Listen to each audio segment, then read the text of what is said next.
The city of giants, what lies, hidden beneath the mountains of Ecuador. Beneath the mist-shrouded peaks of southern Ecuador, where the jungle breathes and the mountains seem to whisper, there are stories that refuse to die. Legends that speak of a lost civilization buried deep beneath the earth, a civilization of giants. For centuries, these tales were dismissed as folklore, the inventions of ancient tribes trying to make sense of the world around them. But what if they were telling the truth? In the province of Loja, farmers still talk about strange sounds echoing under the ground, a hum, a vibration, sometimes a hollow knocking, as if something alive were stirring below. Hikers in the Andes have reported discovering massive stone slabs, too smooth, too deliberate, as if carved by hands far larger than our own. And deep within the jungle, explorers have stumbled upon ruins that should not exist, stairways leading nowhere, walls built for beings far taller than any human ever recorded. This is Ecuador, a land of volcanoes and valleys, of forgotten temples and sacred myths. It sits upon one of the most geologically active regions on Earth, a place where nature hides its secrets well. Beneath its emerald canopy lies an uncharted world, one that modern science has only begun to glimpse. Satellite scans and LIDAR mapping have revealed enormous geometric patterns beneath the forest floor, vast grids that suggest architecture, streets, even plazas, all swallowed by time. Some say it was the work of the Shuar people, the fierce and ancient warriors of the Amazon. But the Shuar themselves tell a different story. In their oral traditions, passed down for generations, they speak of beings who came before them, the giants, creatures of immense stature and strength who built their cities of stone and gold before vanishing into the mountains. They called them the Ancient Ones, and they believed these giants were the first to walk the earth. Archaeologists, of course, disagree. They say the legends are symbolic, myths born from memory and metaphor. Yet, the deeper researchers dig, the harder it becomes to separate myth from reality. Massive bones have been found near the Ecuadorian-Peruvian border, skeletons that, if human, would belong to individuals over 7 feet tall. Photographs and reports circulate quietly among independent researchers, each claiming to have found evidence of something extraordinary, something that doesn't fit within our accepted timeline. Still, the official record remains silent. Every discovery that challenges the conventional narrative seems to disappear. Artifacts vanish, reports are retracted, and those who speak too loudly are often dismissed as dreamers, or worse, conspiracists. But in the silence left behind, the mystery only grows louder. There are caves beneath these mountains, endless corridors of stone, some carved, others natural, that stretch for miles. Explorers who have dared to enter them describe walls that shimmer faintly in torchlight, smooth as glass, as if melted rather than chiseled. Strange symbols are etched into the ceilings, and in some places the air feels charged, almost electric, as though the stones themselves remember. Could these tunnels have been part of an underground city, a refuge for a forgotten race, or something far more ancient, something that predates humanity itself? What is certain is this: deep beneath the Andes, the earth holds secrets we are not meant to see. Every fragment unearthed tells a story that our history books refuse to acknowledge. Every legend dismissed as myth might just be a memory of what once was. So tonight, we go in search of the impossible, to uncover the truth buried beneath the mountains of Ecuador, to follow the whispers of the Shuar, the ruins in the jungle, and the echoes of the giants that time tried to erase. Because some mysteries are not meant to be forgotten, and beneath the Andes, one of the oldest still waits to be revealed. What if the city of giants was real, and we've been walking above it all along? Chapter 1. The Whisper Beneath the Andes. They say the mountains of southern Ecuador are alive, not in the way that forests breathe or rivers flow, but alive in another sense. A pulse beneath the surface, a slow and steady rhythm that seems to echo from deep within the earth itself. Locals have called it the Whisper for as long as anyone can remember. At dusk, when the air cools and fog begins to rise, the sound is said to grow stronger. It's not the rumble of an earthquake or the groan of shifting stone. It's something else, something deliberate. Those who've heard it describe it as a hum, deep and resonant, like a single note played by an instrument that doesn't belong to this world. Some believe it's the breath of the mountains, others, the heartbeat of something still sleeping beneath them. For centuries, farmers in the Loja and Zamora regions have reported strange vibrations under their fields. Their livestock would grow restless at night, their wells would quiver, and on still evenings, they claimed the ground would almost speak. The stories were always dismissed as superstition, until the vibrations began to show up on seismic equipment. Faint, rhythmic tremors, repeating in patterns no natural quake ever would. It was as if something was moving under the Andes, following a path carved long before man ever measured time.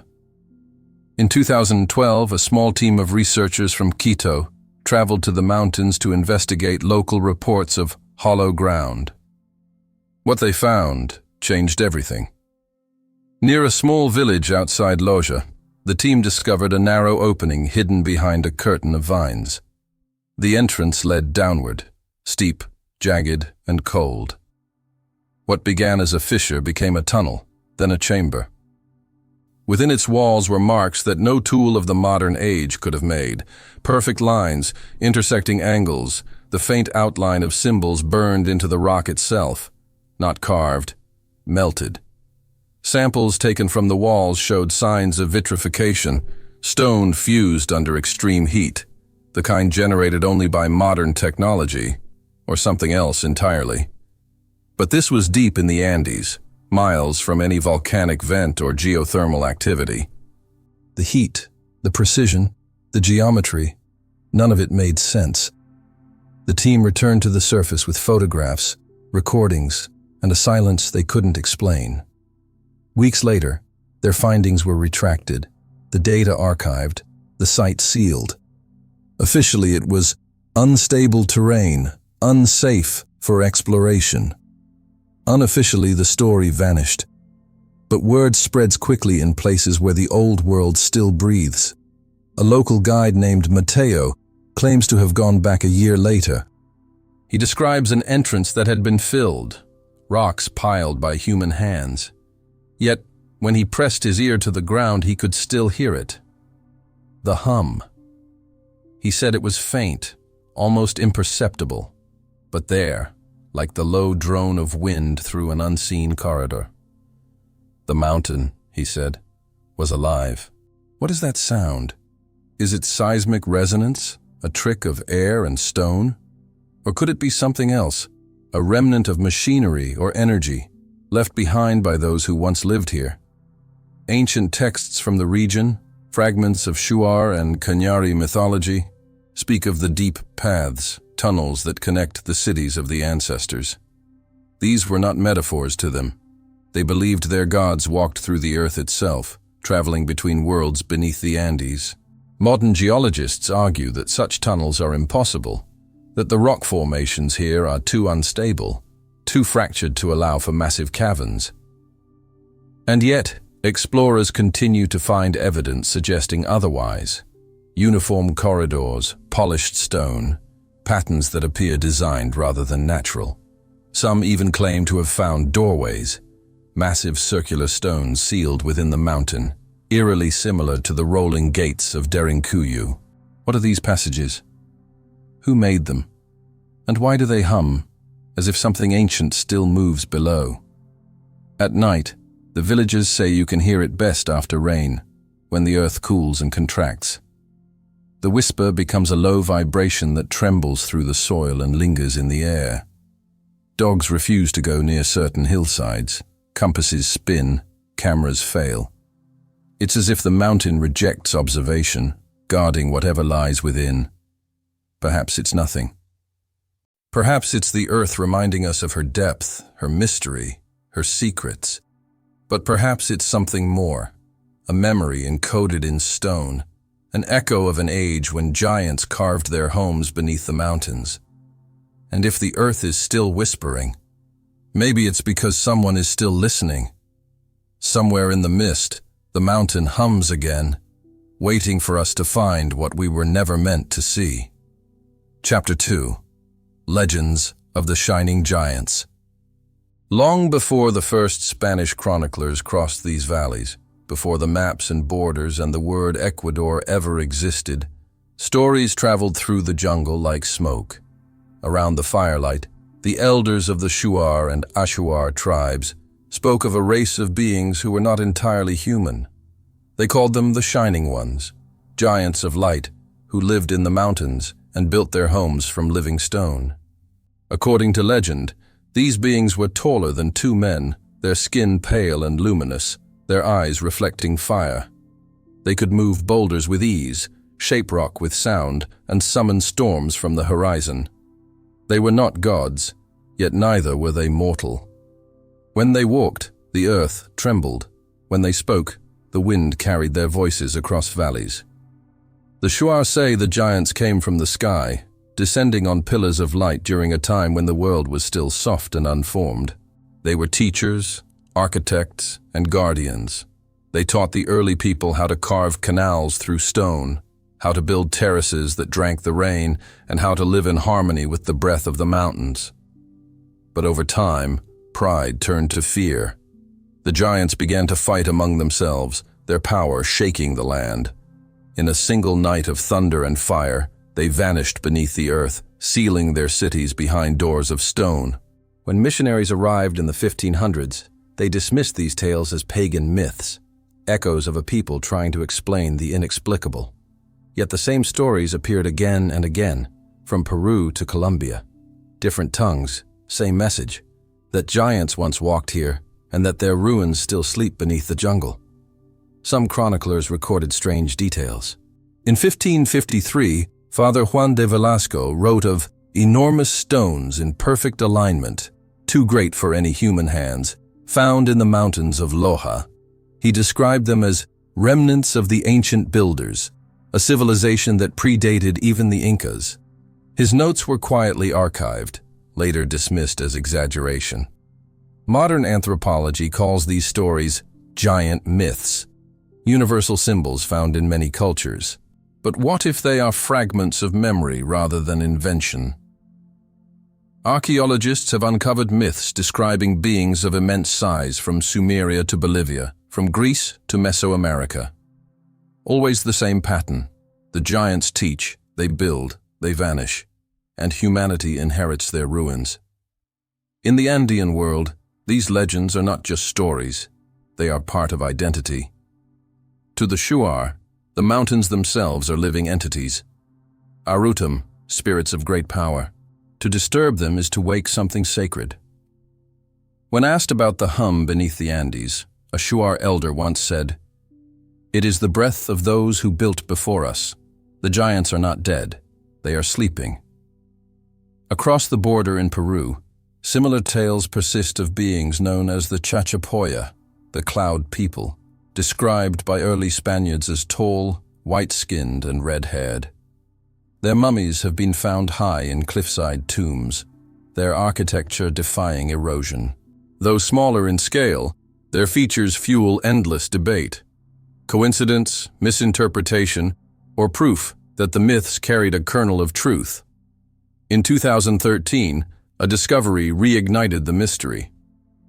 Deep within the Ecuadorian jungle, explorers uncovered what they called the lost city of the giants. Massive blocks of stone, some weighing dozens of tons, formed walls and platforms in patterns too regular to be natural. Photographs showed giant tools, stone hammers, nearly 2 meters long, scattered around the site. The expedition's leader, Bruce Fenton, claimed the site matched Shuar legends exactly. A place built by enormous beings, later swallowed by the forest. Local authorities dismissed it quickly, calling the stones natural formations. Yet the images refused to fade from the internet. Researchers noticed tool marks, symmetry, and alignment with celestial points. If nature had done this, it had an architect's precision. Even among the Shuar, reactions were divided. Some elders celebrated the find as confirmation of their heritage. Others warned against disturbing the site, saying the keepers of the earth would not forgive intrusion. Within months, the government closed the area, citing environmental protection. The coordinates were erased from official records, and still the stories spread. Independent explorers claimed to have reached the site before it was sealed. They spoke of staircases too large for human stride, of altars positioned to catch the first light of dawn, of inscriptions faintly glowing when struck by sunlight. No proof was ever verified, but the accounts echoed the same theme: monuments for beings far greater than ourselves. Could such myths survive for thousands of years without a seed of truth? Could entire cultures across continents invent the same story by coincidence? Or are we hearing distorted echoes of a chapter in human history that was deliberately forgotten? Every legend contains a warning. The giants, the elders say, were undone not by enemies but by their own creation, a power they could no longer control. Fire rained from the sky, the rivers turned black, and the mountains closed around them like a tomb. Before disappearing, they promised to return when the world was ready to listen again. Perhaps that whisper beneath the Andes is not just the tremor of stone. Perhaps it is the last breath of those ancient builders, calling through time. And if the legends are more than stories, if the shining giants truly once walked these mountains, then their cities would still exist somewhere beneath the roots of the rainforest. And soon, explorers will uncover the first signs of what the world tried so hard to forget. Chapter 3. The discovery in the rainforest. The deeper you travel into the Ecuadorian rainforest, the more the world begins to fold in on itself. The air grows thick, the light turns to green, and every sound seems to come from the unseen. It's here, beneath layers of mist, vines, and centuries of silence, that the first evidence of something extraordinary began to surface. In early 2024, a team of archaeologists working in the Upano Valley, near the foothills of the Andes, made a discovery that would rewrite what we thought we knew about the Amazon. Using LIDAR technology, light detection and ranging, they stripped away the forest canopy in virtual space and revealed what lay hidden below. What appeared on their screens was astonishing. A vast network of roads, plazas, canals, and residential mounds stretching for miles. A civilization so organized, so complex, it rivaled the cities of ancient Mesopotamia. For decades, scientists had assumed the Amazon was too wild, too infertile to sustain advanced societies. The discovery shattered that belief. Beneath the jungle floor was evidence of large-scale engineering, planned architecture, irrigation systems, and defensive walls. The soil itself had been enriched by human hands using a mysterious black earth called terra preta, capable of sustaining crops for centuries. Someone, or something, had mastered this land long before colonial history began to write its version of civilization. At first, the discovery was hailed as proof that the Amazon once hosted great human cities, forgotten, but human nonetheless. But as teams began to survey nearby regions, something stranger began to emerge. In areas far from the Upano Valley, scattered across the border between Ecuador and Peru, explorers found structures that defied explanation. Massive stone platforms buried in the undergrowth, perfectly aligned to the cardinal directions. Walls formed from megalithic blocks, their edges fused as though melted. Staircases that rose too high for a human stride. And the same haunting geometry, the repeating pattern of interlocking angles, appearing hundreds of miles apart. When compared to the LIDAR data, these sites seemed connected by invisible threads, like points in a forgotten network, each aligned with key astronomical markers, solstices, equinoxes, even the setting of certain stars. But the structures didn't match any known culture in the region. Not Incan, not Cañari, not Shuar. They were older, much older. Archaeologist Dr. Karen Silva, one of the few allowed to examine the LIDAR data firsthand, described the discovery as a blueprint of memory. She said, "It's as if someone designed this landscape to mirror the heavens. The roads follow the constellations. The plazas align with Orion. Whoever built this was mapping the sky onto the earth." Yet not all of her findings saw the light of publication. Within months, several expeditions were quietly shut down. Reports were sealed under state protection due to environmental concerns. Access to key sites was suddenly restricted. The official explanation, preservation of delicate ecosystems. The unofficial whisper, there was more beneath the jungle than anyone wanted to admit. Local guides, however, kept talking. They spoke of ruins swallowed by trees, of tunnels leading to chambers carved in basalt, of strange metallic echoes when the ground was struck. A few claimed that deep inside one of these caverns, explorers had found what looked like an enormous stone gate, a circular seal covered in moss and faint carvings resembling constellations. The site's coordinates were never released. The photographs, if they existed, vanished. All that remained were fragments, testimonies, whispers, and a handful of satellite images that suggested symmetrical anomalies beneath the canopy. Could these have been entrances to a lost subterranean world, or remnants of an ancient culture whose scale and purpose we still can't grasp? When questioned, Dr. Silva declined to speculate. "Science deals with what can be proven," she said, "but sometimes the truth hides in what we're not allowed to study." The discovery in the rainforest was not just about cities, it was about memory. The earth remembering what we have forgotten. Each uncovered ruin was like a pulse from the past, a reminder that the jungle was not empty. It was built. It was lived in. It was designed. And yet, amid all this, a more controversial rumor began to circulate, one that could not be ignored, that among the ruins, deep within a cave along the eastern Andes, a team of locals unearthed something that wasn't architecture at all, something biological. Bones, enormous bones, femurs longer than a man's torso, fragments of skulls with proportions beyond any known species. The official records make no mention of them.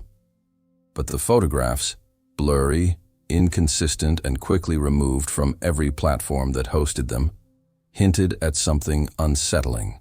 Whether artifact or anomaly, they reignited a question as old as the legends themselves.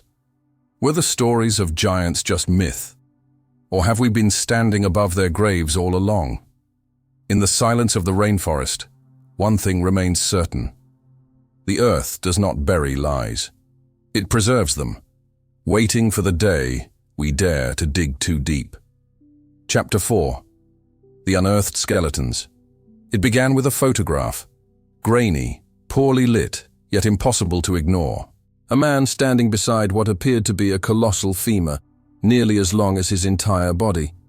The image surfaced briefly online, labeled simply Amazon, Ecuador, Peru border 2013. Within days it was gone, erased from every major platform. But as is often the case with forbidden discoveries, disappearance only made it louder. Whispers spread quickly through the archaeological community. Local workers reportedly stumbled upon a cluster of enormous bones while clearing an area near the site known as the City of the Giants. According to unverified accounts, the bones were first mistaken for those of prehistoric animals, perhaps giant sloths or extinct megafauna. Yet something about them felt human. The curvature, the proportions, the articulation of the joints. They didn't fit neatly into any known species. Among the team was a young anthropologist named Luis Romero. In a private correspondence later leaked to an independent researcher, Romero described what he saw. "The femur measured over 1 meter," he wrote. "The skull fragment was thick, almost double that of a modern human. We were told not to speak of it, that it would be handled by authorities. But I know what I saw, and I know it was not an animal." No official record of the excavation exists today. The samples, if collected, were never catalogued. The coordinates of the dig site remain undisclosed, and yet rumors continued to surface. Photographs sent anonymously to journalists, claims of skeletal remains transported under military supervision, laboratories instructed to stay silent. Each story less verifiable than the last, yet all sharing the same details. Bones of impossible size, and an unspoken urgency to hide them. Skeptics were quick to respond.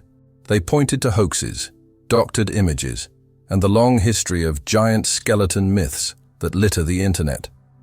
They cited genuine scientific explanations, fossilized megatherium, optical illusions, false scaling.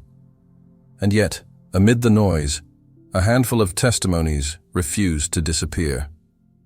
In 2016, a team from Cuenca University allegedly analyzed bone fragments sent anonymously through the mail. The initial results indicated they were indeed organic, but their structure did not match any known mammal native to the region. The report was never published. The lead biologist resigned weeks later, citing personal reasons.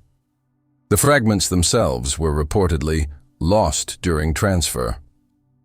To the scientific establishment, it was just another myth born of misunderstanding. But to the people living in the shadow of the Andes, it was confirmation of what they had always believed. The Shuar elders call these beings the first children of the earth.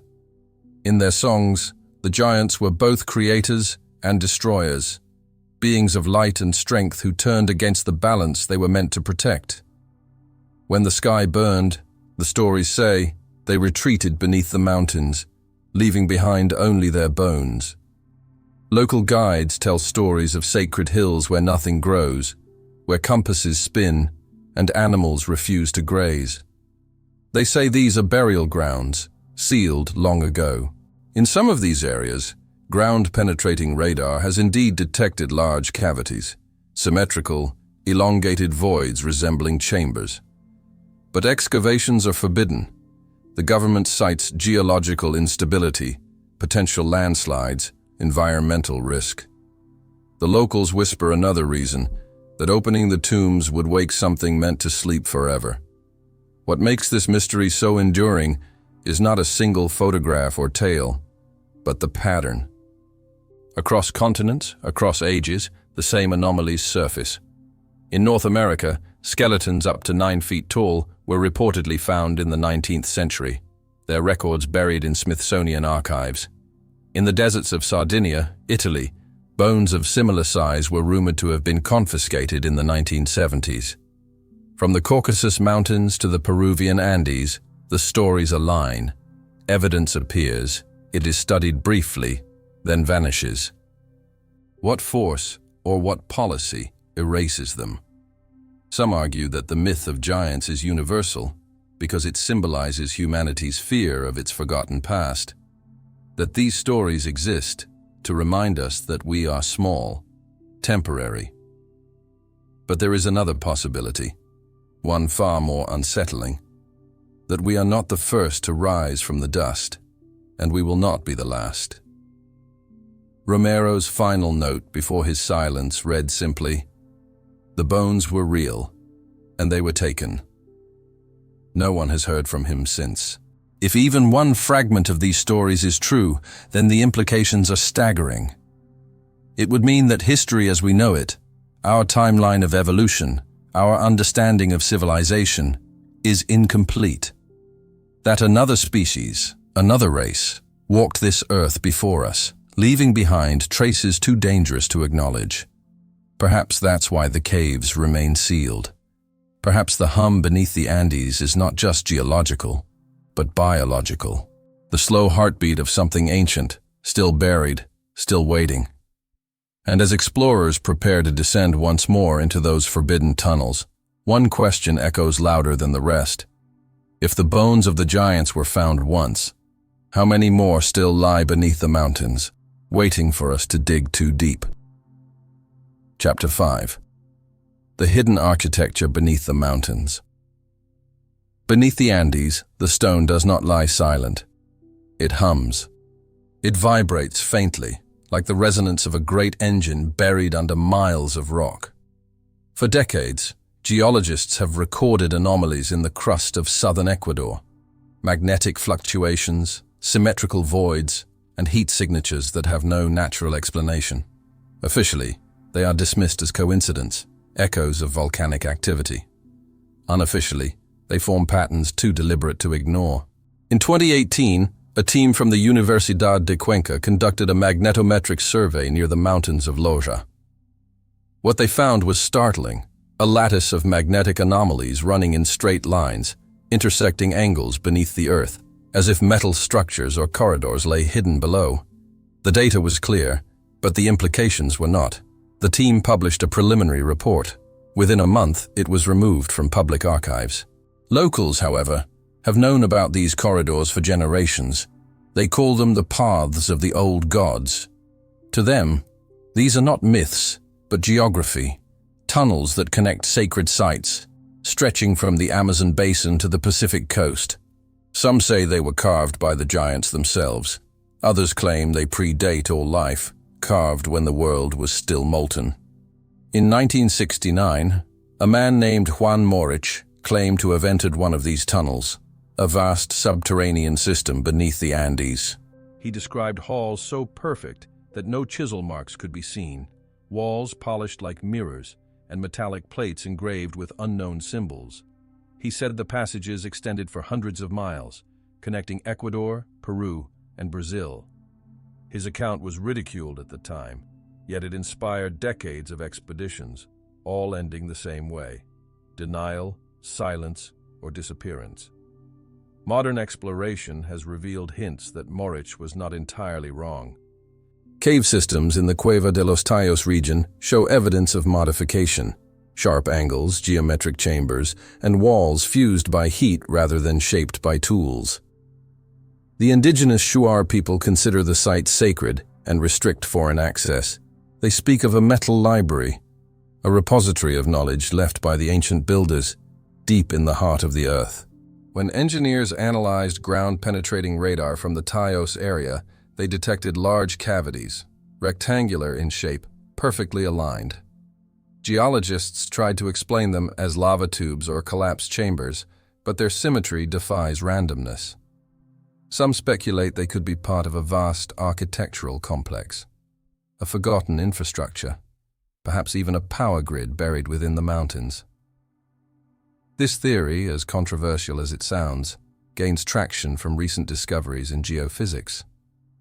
The Andes are rich in minerals, quartz, iron, copper, all capable of conducting and storing electromagnetic energy. Some scientists now wonder if ancient builders could have understood and harnessed these properties, creating structures that interacted with the Earth itself. Energy, vibration, magnetism, the fundamental language of nature, encoded in stone. Could this be why the tunnels still hum? Could the whisper beneath the Andes be the residual sound of an ancient system still operating, long after its creators vanished? In the village of Saraguro, an old miner named Esteban remembers exploring a sealed shaft in his youth.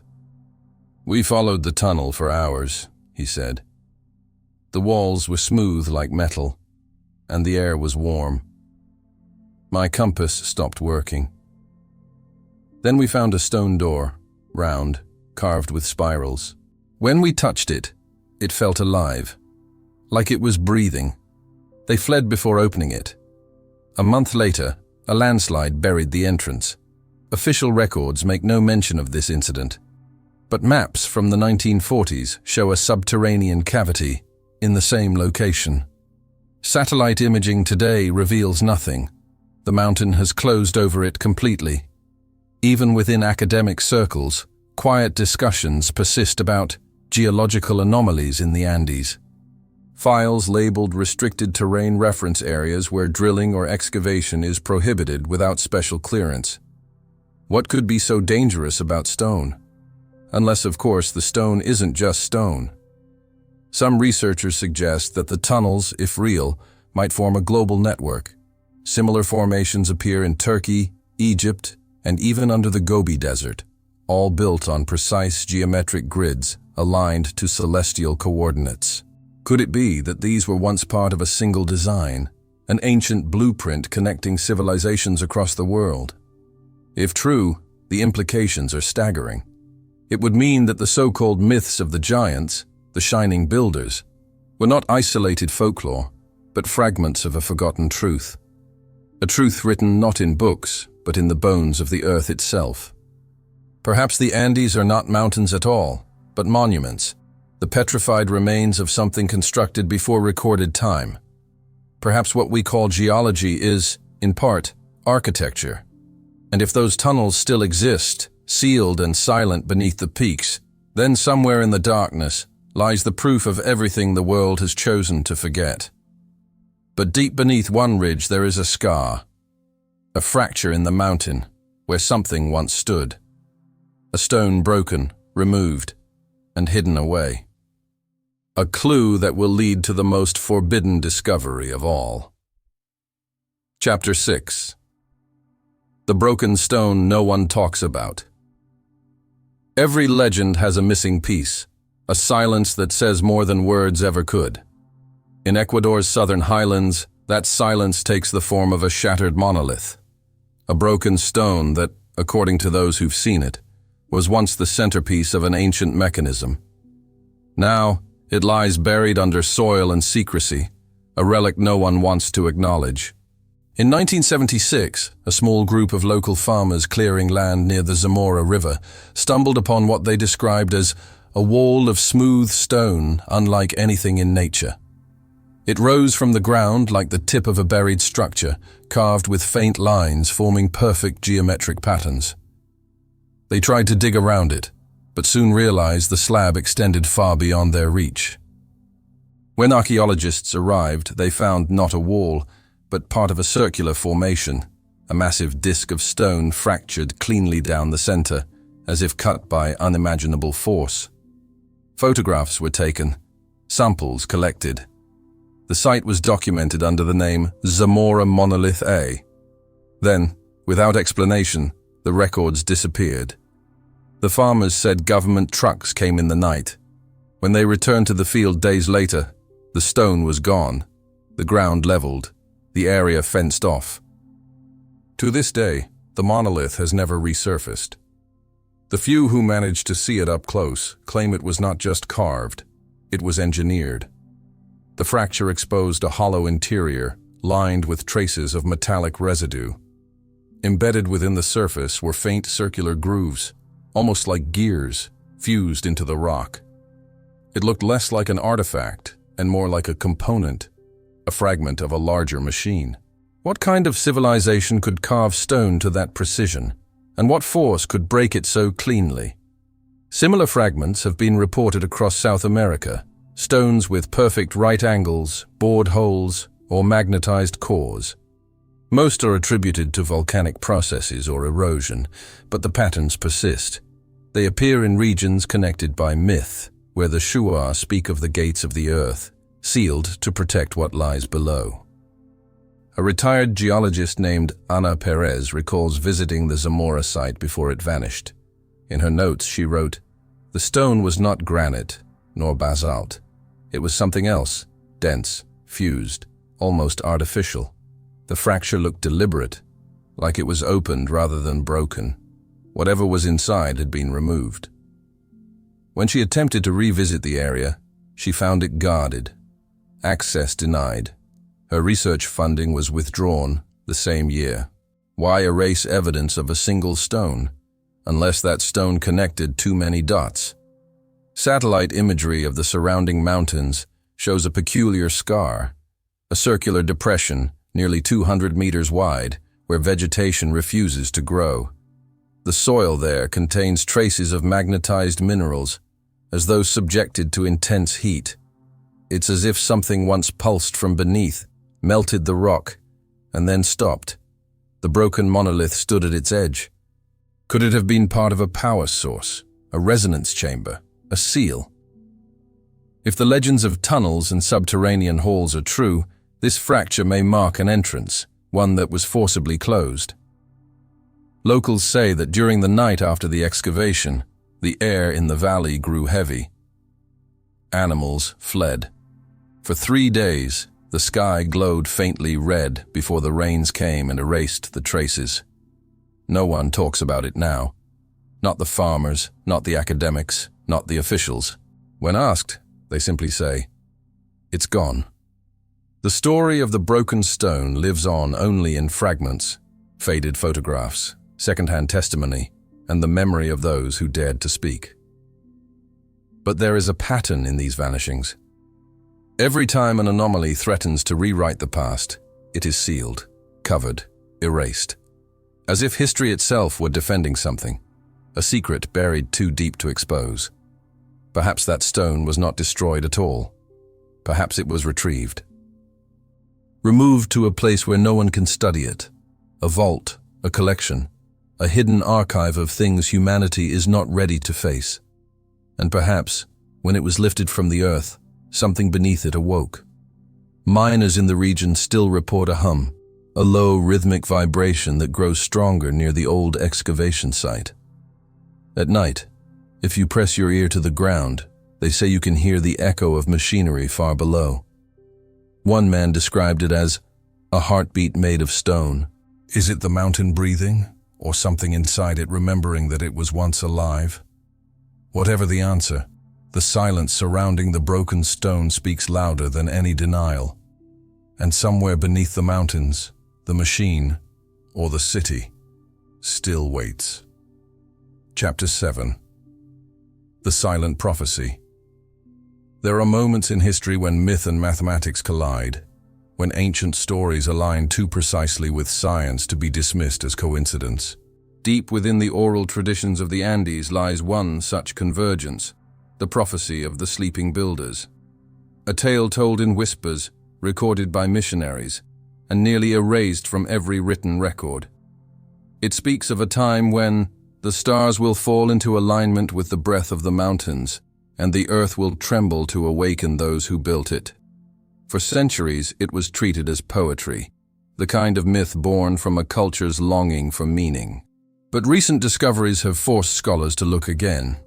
In 2021, astrophysicists from the University of Quito identified an astronomical pattern that recurs every 12,960 years, a precessional alignment between the Orion constellation and the equatorial line of the Andes.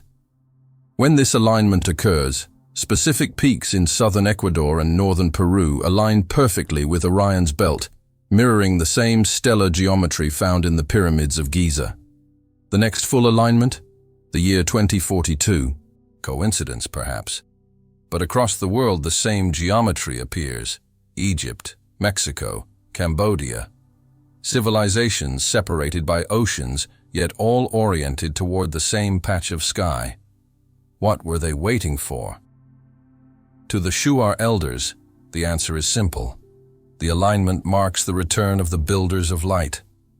They say that every time the heavens take this shape, the earth releases what was buried, a flood of memory, a return of forgotten knowledge. When asked what this knowledge means, the elders speak in riddles. They describe the world as a breathing organism, pulsing through cycles of creation and collapse. The giants, they say, were not destroyed. They entered the earth to sleep, their essence bound to the rhythms of the planet. When the stars return to their original positions, their energy awakens. Archaeologists dismiss this as metaphor, but deep-sea core samples and ice layer records suggest that major climate shifts, catastrophic floods, volcanic eruptions, magnetic reversals, occur in roughly the same 12,000-year intervals. Every time, civilizations vanish and new ones rise from the ashes. It's as if the planet itself follows a silent countdown, and the builders knew it. Within the sealed archives of early Spanish expeditions, a forgotten document describes an encounter with the Shuar around 1572. The friars recorded a ritual where tribesmen sang to the mountains, invoking those who sleep beneath. The ceremony was to prevent the return before the appointed time. What could they have feared would awaken? Modern researchers examining seismic activity in the Andes noticed something curious. Periodic low-frequency tremors not tied to tectonic movement. These pulses occur every few years, always near regions associated with legends of the sleepers. The frequencies are consistent, 18 Hz, a resonance capable of influencing the human brain, inducing feelings of awe, fear, and visions. Was this a natural phenomenon, or an echo of something mechanical deep within? Some believe the prophecy is not just metaphorical, but literal, that the Andes themselves are part of a dormant system, a planetary mechanism built by an ancient intelligence. The tunnels, the monoliths, the broken stone, all remnants of an infrastructure waiting for reactivation. If true, the alignment of Orion could be the key, a celestial trigger, reawakening what has long been silent. In a declassified satellite survey from 2019, scientists found that several Andean peaks emit measurable bursts of electromagnetic energy during solstices. The strongest of them? The same mountain range under which the supposed City of the Giants is buried. When the data reached international review, the file was withdrawn. The lead researcher later stated that further analysis is unnecessary. Unnecessary, or forbidden. The prophecy, once dismissed as folklore, now reads like a warning disguised as myth. When the breath of the earth aligns with the fire of the heavens, the builders will rise to reclaim what was theirs. But what did they build? A city? A network? A memory? Perhaps what we call the Andes is not a natural range at all, but a monument so vast that it can only be seen from the stars. And maybe the prophecy was not a threat, but a promise. As the year 2042 draws closer, the alignments will return. The same stars will rise over the same peaks that guided the builders millennia ago. Scientists will measure the vibrations, skeptics will mock, believers will wait. And somewhere beneath the mountains, the hum will grow louder. The prophecy will not speak in words, it will speak in resonance. And when it does, the world will remember that history is not just written in stone, it is written in frequency. Chapter 8. When history doesn't fit in the book. History, we are told, is a straight line, a sequence of progress, discovery, and civilization rising from ignorance to understanding. But what if that line isn't a line at all? What if it's a circle, one that keeps turning, burying its own memory every few thousand years? The story of the giants, the tunnels, the broken stone, it all challenges one quiet assumption, that we are the first, that our science, our technology, our awareness mark the pinnacle of human history. Yet every piece of forbidden evidence, every structure, alignment, and whisper beneath the Andes points to something older, something erased, something that refused to die completely.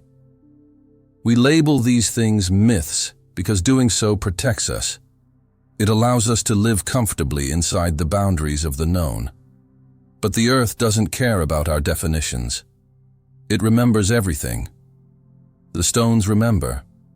The soil remembers. Even the silence has a memory. When explorers and locals speak of hums beneath the mountains, of magnetic pulses and echoes that seem almost intelligent, we laugh, because we have forgotten how to listen. But perhaps that sound is not madness or myth. Perhaps it is the voice of the builders, the first engineers of the earth, still resonating beneath the crust, reminding us that civilization is not invented, it is rediscovered. Throughout history, every empire that rose believed itself to be the first. The Sumerians, the Egyptians, the Mayans, all built upon the ruins of something older. And each time the world collapsed, only fragments survived, myths of fire, flood, and rebirth. The same story, retold in 1,000 tongues, each one echoing the same truth, that humanity is not the author of history, only its latest translator. We call sites like Göbekli Tepe, Derinkuyu, and now the City of the Giants anomalies, because they don't fit. But maybe the problem isn't with the sites. Maybe it's with the story we've chosen to tell. In the archives of every culture lies a quiet defiance, a refusal to forget. The Egyptians spoke of the Zep Tepi, the first time when gods walked the earth. The Incas told of Viracocha, the giant who built the world and vanished into the sea. The Sumerians remembered Anunnaki, the shining ones from the sky. And the Shuar of Ecuador speak of the sleeping builders, who will awaken when the stars return to their place. Different names, same memory. If all these fragments are echoes of one civilization, one epoch of forgotten humanity, then the past is not behind us. It is beneath us, waiting to be uncovered. Maybe that's why certain discoveries vanish, why data disappears, why sites are sealed and labeled restricted. Not because there is nothing to find, but because the truth is too big for the world we've built, too vast to fit within the narrow margins of our textbooks. Because if we admit that something came before, something capable of designing the earth itself, then everything changes. Religion, science, identity, power. And so the silence continues, but not forever. The earth has its own way of revealing what has been hidden. Lands shift, floods retreat, storms carve away the layers. What was buried rises again, piece by piece, until the truth forces its way through the cracks. One day, another explorer will follow the hum, dig where the earth trembles, and find what was never meant to be found. Maybe it will be a single stone, a chamber, a gate. Maybe it will be a reflection of ourselves, a reminder that the builders never left. They became the mountains. They became the earth beneath our feet. And when the stars align again, when the breath of the planet meets the fire of the heavens, the circle will close. The silence will break. And history, true history, will begin again. Because the past is not gone. It's just waiting for us to remember.